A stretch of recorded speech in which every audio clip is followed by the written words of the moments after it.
வணக்கம் நண்பர்களே, நான் உங்கள் ராம்குமார். நம்ம ஏற்கனவே ஒரு 2 நாளுக்கு முன்னாடி ஒரு வீடியோ போட்டிருந்தோம். தாமரை செடி வீட்டில் வளர்த்தா நல்லதுன்னு. எங்கள் வீட்டில் தாமரை செடி வளர்த்தோம்.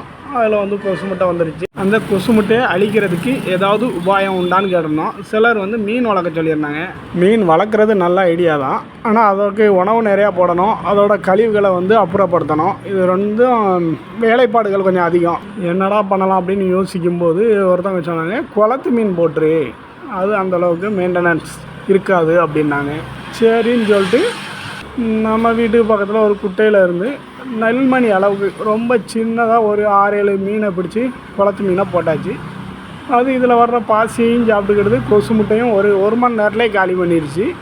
இப்போ அந்த தண்ணியில் வர்ற பாசி, இலையில் ஒட்டி இருக்கிற பாசியை தின்னுட்டு அது பாட்டில் உயிர் வாழுது. கொசு முட்டையும் தொல்லை இல்லாமல் போச்சு. மீனுக்கும் ஓரளவுக்கு உணவு தட்டுப்பாடு இல்லாமல் போகுது. அவ்வளோதான் ஃப்ரெண்ட்ஸ், நன்றி.